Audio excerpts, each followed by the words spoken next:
ካዕባ ውስጥ እውን ትልቅ ዘንዶ ነበርን? ይህ ዘንዶ ለክፍለ ዘመናት እንዴት ካዕባ ውስጥ ሊቆይ ቻለ?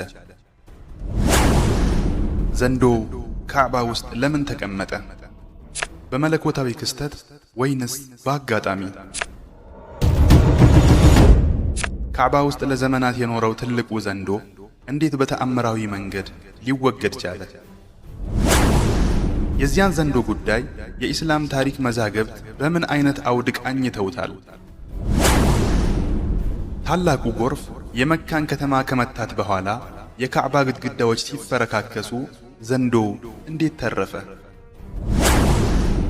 በዚያን ጊዜ ረሱል ሰለላሁ ዐለይሂ ወሰለም ያሳዩት ታላቅ ታሪካዊ ክስተትስ ምን ነበር?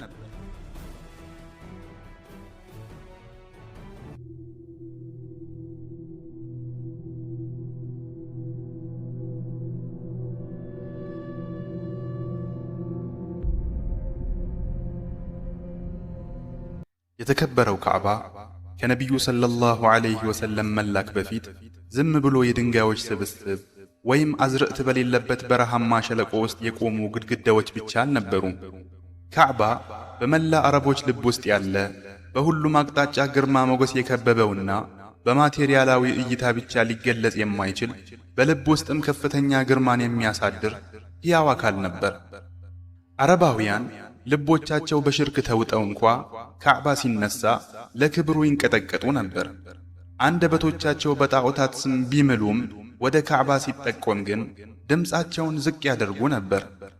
ቁረይሾች የዚህን ቤት ታላቅነት ከትውልድ ወደ ትውልድ ወርሰውታል። ይህንንም ያደረጉት የአላህን አንድነት ምንነት ተረድተው ሳይሆን ከነቢዩ ኢብራሂምና ኢስማኤል ዐለይሂ ሰላም የቀረላቸውን ጥንታዊ የእምነት ቅርስ ስለያዙ ነው። በወቅቱ ምንም እንኳ ቅርሱ መልክ ቢቀይርም ቅዱስነቱ ግን ሙሉ በሙሉ አልጠፋም ነበር። በዚህም ምክንያት ግፍ በበዛበትና የጉልበት ሕግ በሰፈነበት በዚያ ዘመን እንኳ ካዕባ የማይደፈርና ክብሩ የማይነካ ማዕከል ሆኖ ቆይቷል። ከየአቅጣጫው ውድ የሆኑ ስጦታዎች ወደ ካዕባ ይጎርፉ ነበር።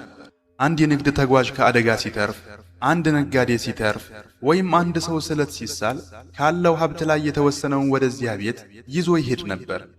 ወርቅ፣ ብር፣ ጌጣጌጦች፣ ውድ ሰይፎችና ቁጥራቸው የማይታወቁ ንብረቶች በውስጡ ተከማችተዋል። እነዚህ ስጦታዎች ለዓመታት እየተከማቹ በመሄዳቸው በካዕባ ውስጥ ትልቅ ሀብት አልያም ከንዝ ተፈጠረ። ይህ ሀብት በሰዎች ዘንድ በሹክሹክታ ይወራል እንጂ በግልጽ አይነገርም ነበር። ምክንያቱም በዚያ ሀብት ላይ ክፉ ማሰብ እንኳ በነፍስ ውስጥ የማይታወቅ ፍርሃትን ይጭር ነበር። ካዕባ ለማንኛውም ሰው ወደ ውስጥ ለመግባት ክፍት አልነበረችም። ወደ ውስጡ መጠጋትም እንደ ዋዛ ቀላል አይደለም። በዚያን ዘመን ቁረይሾች በመካከላቸው አንድ እንግዳ ወሬ ያወሩ ነበር። ይህም ወሬ በጊዜ ሂደት በልባቸው የጸና እውነት ሆነ። ካዕባ ውስጥ እባብ አለ የሚል ወሬ ነበር። ይህ እባብ በመካ ሸለቆች ውስጥ እንደሚታዩት ወይም አረቦች በበረሃ እንደሚያውቋቸው ተራ እባቦች አይደለም። ይልቁንም ግዙፍ፣ አንዳንዴ እጅግ ነጭ፣ ሌላ ጊዜ ደግሞ በጣም ጥቁር እንደሆነ የሚነገርለት ራሱ ከተለመደው በላይ ትልቅ የሆነና በካዕባ ግድግዳ ላይ ሲወጣ ያየውን ሰው ሁሉ የሚያስደነግጥ ፍጡር ነበር። ሰዎች እባቡን ሲያዩ ወደ ኋላ ያፈገፍጋሉ፣ አይኖቻቸውንም ዝቅ ያደርጋሉ። ይህ ምስል የገጣሚ ምናብ ወይም የኋላ ዘመን ተረት ሳይሆን የካዕባን ታሪክ ድንጋይ በድንጋይ ክስተትን በክስተት በመዘገቡ ቀደምት የታሪክ መጻሕፍት ውስጥ የተጠቀሰ ነው። ኢብኑ ኢስሐቅ ካዕባን በድጋሚ ስለመገንባት ሲያወሳ ይህንን እውነታ ጠቅሶታል። ኢብኑ ሂሻም፣ አልአዝረቂና አልፋኪሂም ይህንን ክስተት ዘግበውታል። እንዲሁም ኢብኑ ከሲር ከነቢይነት በፊት የነበሩ ክስተቶችን ሲዘረዝሩ ይህንን እባብና ምስጢሮቹን አመላክተውበታል። ይህ እባብ በቁረይሾች ዘንድ ታላቅ ምልክት ነበር። ቤቱ ምንም እንኳ እውነተኛ ማንነቱን ባያውቁትም ጌታ እንዳለው ማሳያ አድርገው ይቆጥሩትም ነበር። ይህ እባብ በካዕባ ውስጥ ሊደፈር የማይገባ ምስጢር እንዳለ ማረጋገጫቸውም ነበር። ለዚህም ነው እንደ አመለካከታቸው እንዲህ ብለው የተረጎሙት። እባቡ የካዕባን ሀብት ይጠብቃል፣ የቤቱን ክብር ለመንካት የሚሞክሩትን ለመከላከልም እዚያው ተቀምጧል ብለው ያምኑ ነበር። እዚህ ላይ ቆም ብለን ማስተዋል ያለብን ነጥብ አለ። ይህ ትርጓሜ ከሰማይ የወረደ ዋህይ አሊያም ከነቢይ የመጣ ሕግ አልነበረም። ይልቁንም ተፈጥሯዊ ክስተቶችን ከመንፈሳዊ ምልክቶች ጋር አያይዞ ከሚያይ ማህበረሰብ የመነጨ ሰብአዊ ግንዛቤ ነው። ሆኖም ይህ ግንዛቤ ትልቅ ጥቅም ነበረው። የቤቱን ግርማ ሞገስ ከመጨመሩም በላይ ሰዎች በቤቱ ላይ ጥቃት እንዳይሰነዝሩ አግዷል። ዓመታት አለፉ። ካዕባም በዚያ ሁኔታ ቆየች። በመጨረሻ ግን የታሪኩን አቅጣጫ የቀየረ ትልቅ ክስተት ተከሰተ። ከመካ ሸለቆች አንድ ኃይለኛ ጎርፍ ወርዶ መስጂድ አልሐራም ውስጥ ገባ። የካዕባን ግድግዳዎችንም መታቸው። ግድግዳዎቹም ተሰነጣጠቁ። የተወሰነው ክፍል አዘነበለና ግንባታው ሊወድቅ ተቃረበ። በዚያን ጊዜ ቁረይሾች ማምለጫ የሌለው ምርጫ ከፊታቸው ተደቀነ። ካዕባ መፍረስና በድጋሚ መገንባት አለባት ብለው ማመኑ። ነገር ግን ዕድሜ ልካቸውን የሚፈሩትንና የሚያከብሩትን ቤት እንዴት ያፈርሳሉ? በውስጡ አስፈሪ እባብ አለ ብለው የሚያምኑት ግድግዳ ላይ እንዴት እጃቸውን ያነሳሉ? መንካቱ ጥፋት ያመጣል ብለው ከሚሰጉት ሀብትስ እንዴት ይጠጋሉ? የቁረይሽ መሪዎች ተሰብስበው ረጅም ምክክር አደረጉ። ውሳኔው ቀላል አልነበረም። ፍርሃቱም ትንሽ አልነበረም። አንዳንዶቹ ክፉ ነገር ካጋጠመን የቤቱን ክብር ደፍረናል ማለት ነው ብለውም አመኑ።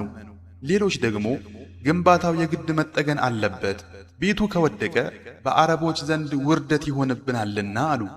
በመጨረሻም በካዕባ ግንባታ ላይ ከወለድ ከዝሙትና ከግፍ የጸዳ ንጹሕ ገንዘብ ብቻ ለመጠቀም ተስማሙ። ምንም እንኳ ጣዖት አምላኪዎች ቢሆኑ ይህ ቤት በጥሩ እንጂ እንደማይገነባ ተፈጥሯቸው አሊያም ፊጥራቸው አሳስቧቸዋል። ሆኖም ትልቁ ፍርሃት አሁንም አልተቀረፈም። እባቡ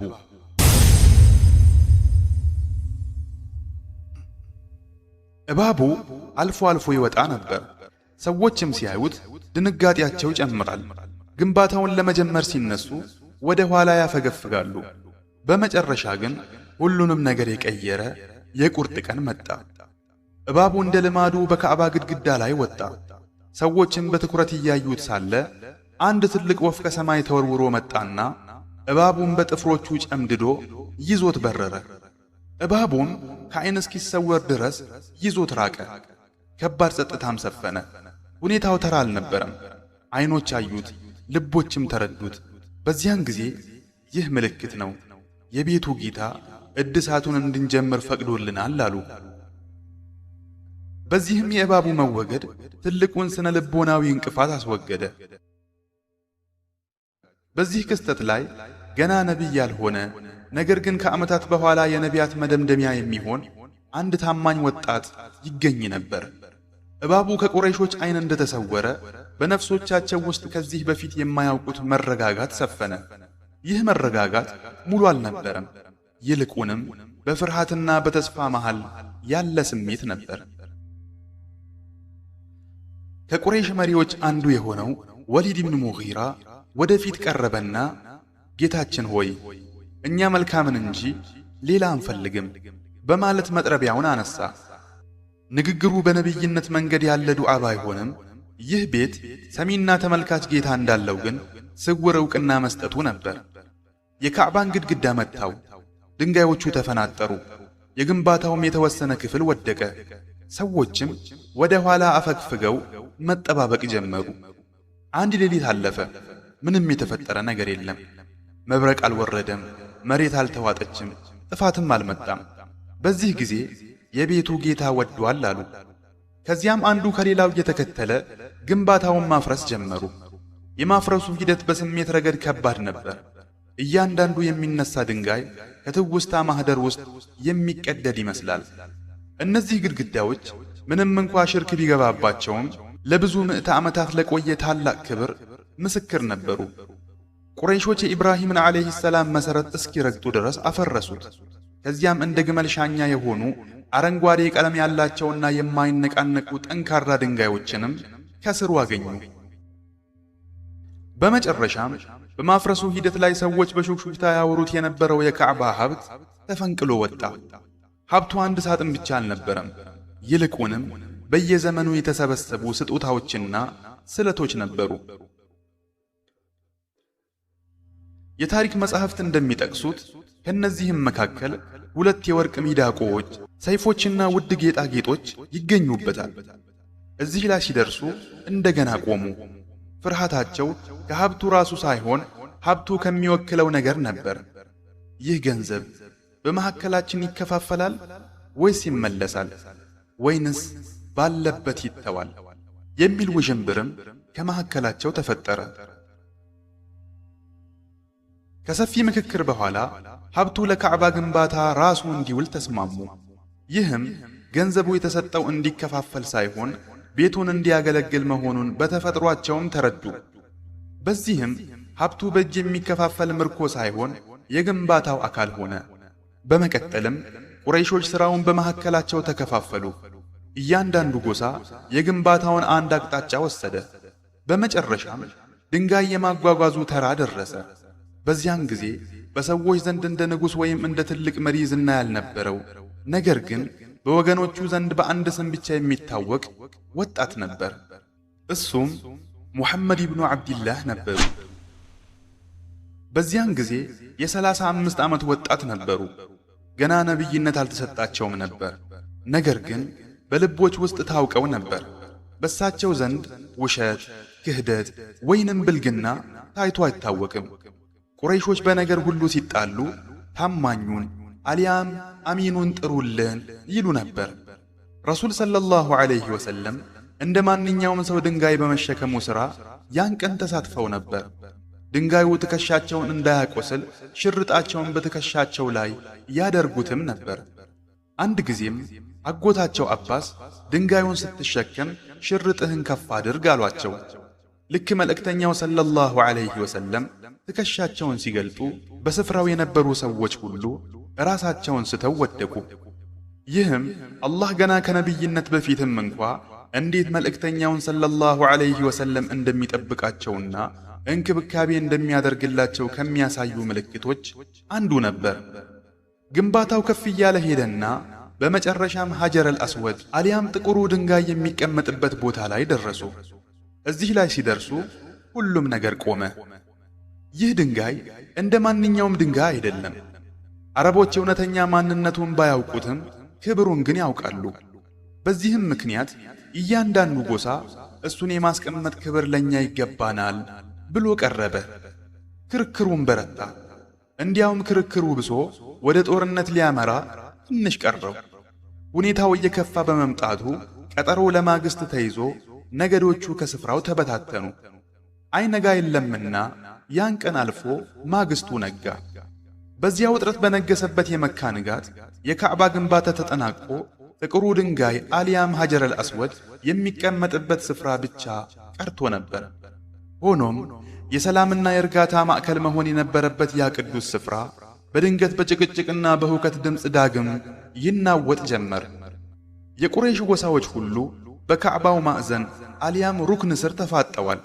እያንዳንዱ ጎሳ ጥቁሩን ድንጋይ አሊያም ሐጀረል አስወድን በቦታው የመትከል የላቀ ክብር የሚገባው ለኔ ነው በሚል እልህ ተወጥሯል። ንግግሮች እየከረሩ፣ ፊቶች እየተለዋወጡ፣ በዓይኖቻቸው ውስጥ የጎሳ ኩራትና የትዕቢት እሳት ይነድ ጀመር። ውጥረቱ ከቁጥጥር ውጭ እየሆነ ሄዶ በአንድ ድንጋይ ሰበብ መካ የደም ምድር ትሆናለች ተብሎም ተፈራ። ያ ድንጋይ አሊያም ሐጀረል አስወድ ለቁረይሽ ነገዶች የክብር የግርማ ሞገስና የታሪክ ተምሳሌት ነበር። በዚህ ውጥረት መሃልም አቡ ኡመየት ብን ሙጊራ የቁረይሽ ነገዶች በሚጨቃጨቁበት ጉዳይ ላይ ሐሳብ ይሰጥ ዘንድ በስፍራው የተሰበሰቡ ነገዶችን ጠየቃቸው። ነገዶችም በዚህ አስታራቂ ሰው ሐሳብ ተስማምተው ለድርድር ተቀመጡ። አቡ ኡመያም ይህን መገዳደል ሊያስቀርልን የሚችል አንድ ሐሳብ አለኝ። አንዲትን ድንጋይ ይህ ሁሉ ሕዝብ ይዞ ከካዕባው ማዕዘን ላይ ሊያስቀምጣት አይችልም። ስለዚህ እኛ እዚህ ሳለን አሁን በዚህኛው የሐረም ግቢ የሚገባ ማንኛውም ድንገተኛ ሰው ይህንን የክብር ድንጋይ እንዲያስቀምጥ እንስማማ ብሎ ሐሳብ አቀረበ።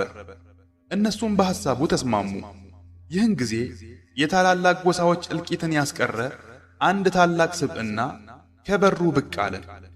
ሙሐመድ ኢብኑ ዓብድላህ በሰከነ እርምጃ በረጋ ግርማ ወደ ሐረሙ ዘለቁ። የሰዎቹ ዓይን እርሳቸው ላይ ሲያርፍ ጩኸቱ ቆመ። ስፍራው በስክነት ተሞላ። ሁሉም የሚያውቋቸው በደልና አድልዎ የማይታወቅባቸው ታማኙ ሙሐመዱል አሚን መጡ። ከዚያ ስፍራ ሰይፍ ለመማዘዝ ሲያቅማሙ የነበሩ ሰዎች ካፍታ ተቀይረው በአንድ ድምፅ ይህ ታማኙ ሰው መጣ፣ እሱ በሚወስነው ማንኛውም ውሳኔ ተስማምተናል ብለው ተቀመጡ። አልአሚን የሚለው ስያሜ ተራ ማዕረግ ሳይሆን ረሱልን ሰለላሁ ዐለይሂ ወሰለም በሚፋለሙ ባላንጣዎች አንደበት ጭምር የተመሰከረ የእውነት ምስክርነት ነበር። ረሱልም ሰለላሁ ዐለይሂ ወሰለም ወደ ክርክሩ ቦታ ቀረቡ። ነገር ግን ወዲያው አልተናገሩም። ይልቁንም በዝምታና አስተውሎት የሰዎቹን ፊት ይመለከቱ ጀመር። በገጽታቸው ላይ የሚነበበውን የእልህና የኩራት ጥዝጣዜ አነበቡ። ከዚህ ግጭት ጀርባ ያለውን ትልቅ አደጋም ተረዱ። ጉዳዩ ስለ ድንጋዩ ብቻ ሳይሆን ስለ የበላይነትና ስለ ዝና መሆኑንም መልእክተኛው ሰለላሁ ዐለይሂ ወሰለም ተገነዘቡ። መልእክተኛው ሰለላሁ ዐለይሂ ወሰለም ድንጋዩንና ድንጋዩ የሚያርፍበትን ባዶውን ቦታ ተመለከቱ። ለአንዱ ወገን የሚያዳላ ማንኛውም ውሳኔ ቁስሉን እንደሚያሰፋውና በቀላሉ የማይጠፋ የእሳት ፍም እንደሚጭርም አወቁ። እዚህ ጋር ነበር እንግዲህ ያ ታላቅ ጥበባቸው የተገለጠው። ረሱል ሰለላሁ ዐለይሂ ወሰለም አንዱን መርጦ ሌላውን የሚያገል ሳይሆን የጠቡን መንስኤ ከስሩ የሚነቅል ጥበብ አመነጩ። ረሱልም ሰለላሁ ዐለይሂ ወሰለም ትልቅ ጨርቅ እንዲመጣ አዘዙ። ጨርቁ መጣ። እሳቸውም ጥቁሩን ድንጋይ በገዛ እጃቸው አንስተው በጨርቁ መሃል በረቂቅ ጥበብ አስቀመጡት። ከዚያም የእያንዳንዱ ጎሳ መሪ የጨርቁን ጫፍ እንዲይዝ አደረጉ። በመቀጠልም ሁላችሁም ድንጋዩ ያረፈበትን ጨርቅ ጫፍ ጫፉን ይዛችሁ በአንድ ላይ ወደ ካዕባው አንስታችሁ ውሰዱት ብለው ትእዛዝ ሰጡ። በዚያ ቅጽበት የጠላትነት ዓይኖች ወደ ጉጉት ተለወጡ። ጥቂት ቀደም ብሎ ሰይፍ ሊማዘዙ የነበሩ እጆች በአንድነት ጨርቁን ጨበጡ። ድንጋዩ ወደ ላይ ከፍ እያለ ሲሄድ በልቦች ውስጥ የነበረው ውጥረት አብሮ ይረግብ ጀመር። ያ ትዕይንት ድንጋይ የማንሳት ጉዳይ ብቻ አልነበረም፣ የመካን አንድነት የፈተነ ክስተትም ጭምር ነበር። እያንዳንዱ ጎሳ በጋራ በመሳተፉ ያለ አንዳች በደል የሐጀረል አስወድ ክብሩ ለሁሉም እንደደረሰ ተሰማቸው። ድንጋዩ የሚቀመጥበት ቦታ ላይ ሲደርስ ረሱል ሰለላሁ ዐለይሂ ወሰለም በክቡርና በተባረኩ እጆቻቸው ድንጋዩን አንስተው በቦታው አኖሩት። ድንጋዩም በቦታው ረጋ፣ የልቦችም ንትርክ አብሮ ሰከነ።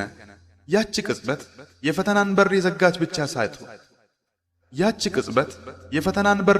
ብቻ ሳትሆን የታላቅ ጥበብንና የአርቆ አስተዋይነትን በር የከፈተች ቅጽበትም ነበረች። ይህን ጊዜ ስሜቶች ረጉ። ሕዝቡን ግጭትን ከመፍታት ባለፈ ሰላምን የሚያሰፍንና ክፋት እንዳይወለድ ገና ከጅምሩ የሚገታ ታላቅ ስብዕና ፊት መቆማቸውንም ተረዱ። ደም ሊያፋስስ የነበረው ያ አጋጣሚ ወደ ታላቅ የአንድነትና የእርካታ ድባብ ተለወጠ። ይህ ክስተት በመካ ታሪክ ውስጥ ተራ ትዝታ ሳይሆን የአንድ የበሰለ አእምሮ፣ የፍትሃዊ ማንነትና የተቃረኑ ልቦችን የማስማማት ችሎታ ማሳያ ነበር። አንድ የታሪክ ተመራማሪ ከነቢይነት በፊት የነበሩ የመካ ታሪኮች ላይ ጥናት ሲጀምር ልዩ የሆኑ የዘገባ አይነቶች ያጋጥሙታል። እነዚህ ዘገባዎች ተሽሪዕ አልያም የሃይማኖት ድንጋጌዎች ወይንም ሐዲቶች አልነበሩም። ዘገባዎቹ የማህበረሰቡን ወቅታዊ ሁኔታ፣ ክስተቶችንና በወቅቱ የነበሩ ተከታታይ ድርጊቶችን የሚገልጹ የታሪክ ዘገባዎች ናቸው። በካዕባ ውስጥ ስለነበረው እባብና ተያያዥ ጉዳዮች የሚተርከውን ታሪክ በምናይበት ጊዜ ሳይንሳዊ ሚዛን መጠቀም አስፈላጊ የሚሆነው ከዚህ በመነሳት ነው። በመጀመሪያ ደረጃ መታወቅ ያለበት ነጥብ ይህ ታሪክ በቁርአን ውስጥ አልተጠቀሰም። እንዲሁም ወደ ረሱል ሰለላሁ ዐለይሂ ወሰለም የተጠጋ አልያም መርፉዕ የሆነ ትክክለኛ አልያም ሰሒህ የሐዲስ ዘገባ የለውም። ይሁን እንጂ ካዕባን በተመለከተ በየዘመናቱ የተከሰቱ ክስተቶችን በዝርዝር በዘገቡ እንደ ኢብኑ ኢስሐቅ፣ ኢብኑ ሂሻም፣ አልአዝረቂና አልፋኪሂ ባሉ የታሪክ መጻሕፍት ውስጥ በስፋት ተጠቅሷል። ኢብኑ ከሲርም ከነቢይነት በፊት የነበሩ ታሪኮችን ሲዘረዝሩ ይህን አስደንጋጭ ክስተት አካተውታል። ዑለማዎች እንዲህ ያሉ ዘገባዎችን የሚመዝኑበት የታወቀ መርህ አላቸው። ይህም እንደ እምነት አሊያም እንደ ዓቂዳ ከሚወሰዱ ጉዳዮችና እንደ ታሪካዊ ትረካ ከሚታዩ ዘገባዎች መካከል ልዩነት የሚፈጥር ዘዬ መጠቀም ነው። በታሪክ መጻሕፍት ውስጥ የተጠቀሰ ነገር ሁሉ ፍጹም እውነት ነው ተብሎ እንደማይደመደመው ሁሉ በሁለቱ የሐዲስ መጻሕፍት ቡኻሪና ሙስሊም ውስጥ ስላልተጠቀሰ ብቻም ተቀባይነት የለውም ተብሎ አይረገጥም።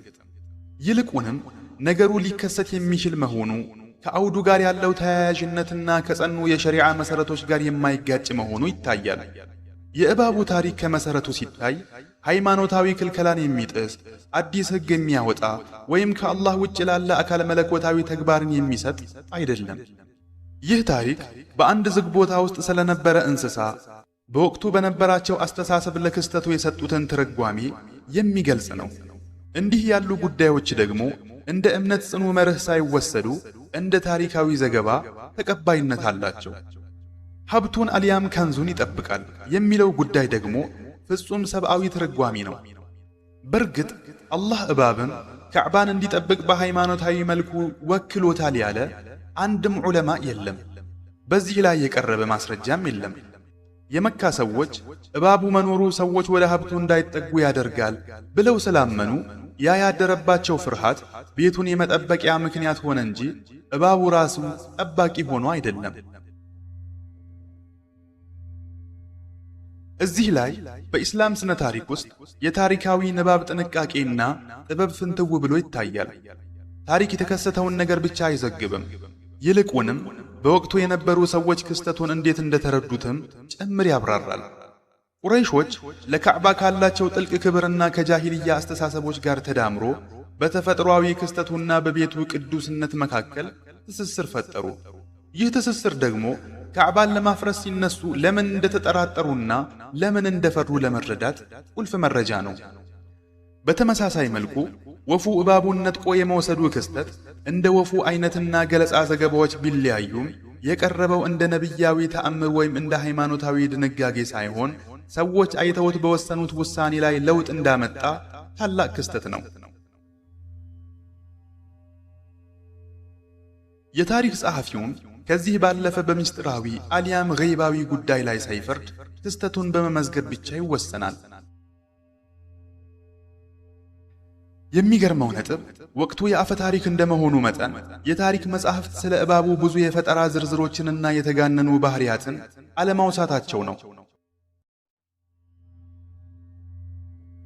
መጻሕፍቱ ሲዘግቡ እባቡ ከካዕባ ስር ስለመኖሩ፣ ስለ ግርማውና ስለ መወገዱ ብቻ ተናግረዋል። ይህ አጭር መረጃ ታሪኩ ተረት ሳይሆን ከካዕባ ግንባታ ጋር ተያይዞ የተከሰተ ውስን ተጽዕኖ የነበረው እውነተኛ ድርጊት መሆኑን ያመላክታል። ይህን ታሪክ ከሌሎች የመካ የታሪክ ዘጋቢዎች ጋር ስናነጻጽረው ተደጋጋሚ የሆነ ታሪካዊ መርህ እናገኛለን።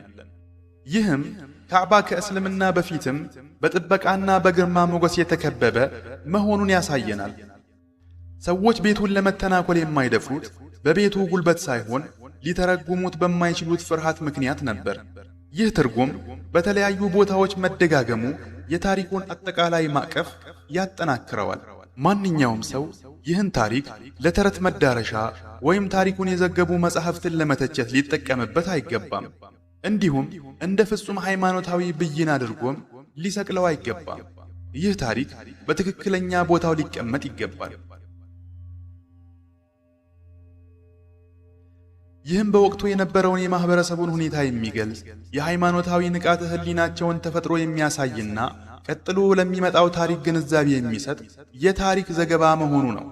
እስልምና መጥቶ ካዕባን ከጣዖታት ሲያጠራና ውዥንብሮችን ሲያስወግድ ለእንዲህ ያሉ በፍርሃት ላይ ለተመሰረቱ አመለካከቶች ቦታ አልነበረውም። ኢስላም ሲመጣ የካዕባ ግርማ ሞገስ ከማይታወቅ ፍርሃት የሚመነጭ መሆኑ ቀርቶ ግልጽ ከሆነው ተውሂድ አልያም አላህን በብቸኝነት ማምለክ የሚመነጭ ሆነ። የቤቱ ጥበቃም በስነ ልቦና ድንጋጤ ላይ ሳይሆን በዓለማቱ ጌታ ህግጋት ሸሪዓ ላይ ጸና። የተለያዩ ዘገባዎችን ከተመለከትን፣ ምንጮችን ካመሳከርን፣ እንዲሁም ከረሱል ሰለላሁ ዐለይሂ ወሰለም መላክ በፊት የነበረውን የመካን ታሪካዊና ማህበራዊ ሁኔታ ካጠናን በኋላ አጥኚው የግድ ወደ አንድ ድምዳሜ ላይ ይደርሳል። ይህ ድምዳሜ በስሜታዊነት ወይም ጉጉትን ለመቀስቀስ በሚደረግ ፍላጎት ላይ ሳይሆን በሳይንሳዊ ታማኝነትና የታሪክን ባህሪ በመረዳት ረቂቅ ሚዛን ላይ የተገነባ ነው።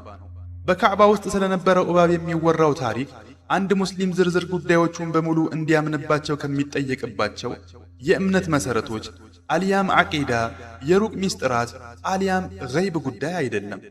በሌላ በኩል ደግሞ ይህ ክስተት ታማኝ በሚባሉ የታሪክ ምንጮች ውስጥ እስከተጠቀሰ ከእውነት የራቀ ትርጉም እስካልያዘና ከተረጋገጡ የሃይማኖት መሰረቶች ጋር እስካልተጋጨ ድረስ ታሪኩ እንግዳ ስለሆነ ብቻ ውድቅ የሚደረግ አይደለም። በመሆኑም የቀደሙትም ሆኑ የዘመኑ ሊቃውንት የሲራና የታሪክ ዘገባዎች ከሕግጋትና ከዓቂዳ ጽሑፎች በተለየ መመሪያ ሊታዩ እንደሚገባ ያምናሉ። ስለዚህ በስፋት የታወቁትና በመረጃ የተረጋገጡት ታሪኮች በታሪክ ይጠቀሳሉ፣ ደረጃቸው ይገለጻል። እንዲሁም ከሚገባው በላይ ትርጉም ሳይሰጣቸው በወቅቱ በነበረው ኮንቴክስት ይተረጎማሉ። ከዚህም በመነሳት በካዕባ ውስጥ እባብ ነበረ የሚለው ዘገባ የመካ የታሪክ ጸሐፊዎች ካዕባን በድጋሚ የመገንባት ታሪክን ሲዘግቡ አብረው የጠቀሱት ታሪካዊ ክስተት ነው። ነገር ግን እባቡ ከአላህ ዘንድ የተመደበ ጠባቂ ነበር የሚለው አገላለጽ ምንም አይነት የሸሪዓ ማስረጃ የሌለውና ሊቃውንት የማይቀበሉት የጃሂልያ ሰዎች አረዳድ ብቻ ነው። የዚህ ታሪክ እውነተኛ ፋይዳ ያለው በእባቡ ዝርዝር ሁኔታ ላይ ሳይሆን የዚያን ጊዜ የመካ ማህበረሰብ ለካዕባ የነበረውን አመለካከት በሚያሳይበት ሁኔታ ላይ ነው። ይህም ማህበረሰብ ካዕባን የሚያከብርና ክብሩ እንዳይደፈር የሚሰጋ ማህበረሰብ ነበር። ምንም እንኳ ያ አክብሮት ስርዓት ባልያዙ ግምቶች የተተበተበ ቢሆንም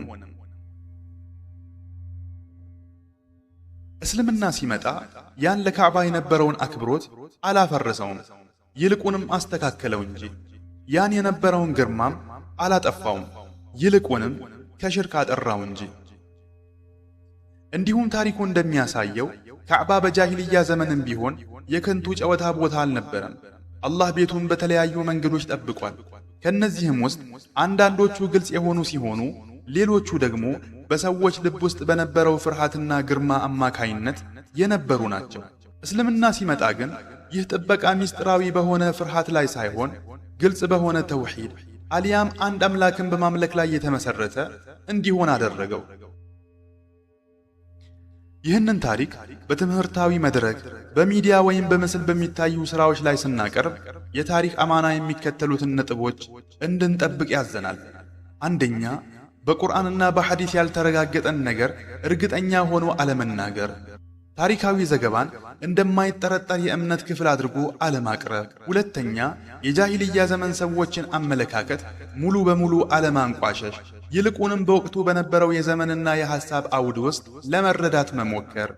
ሶስተኛ፣ ትክክለኛውን ትርጉም የሚያበላሹና ለመተቸት በር የሚከፍቱ ተረት ተረቶችንና ማጋነኖችን ማስወገድ። አራተኛ፣ እያንዳንዱን ዝርዝር ነገር ለብቻው እንደ ተአምር ከመቁጠር ይልቅ ታሪኩን መካና ካዕባ ለነቢዩ ሰለላሁ ዐለይሂ ወሰለም መላክ ይደረግ ከነበረው ታላቅ ዝግጅት ጋር ማስተሳሰር። መሰል ክስተቶች በዚህ ሚዛን ሲቃኙ ታሪኩ ካልታወቀ እንግዳ ወሬነት ወጥቶ ያንን የታሪክ ምዕራፍ ለመረዳት ወደሚያስችል መስኮትነት ይቀየራል።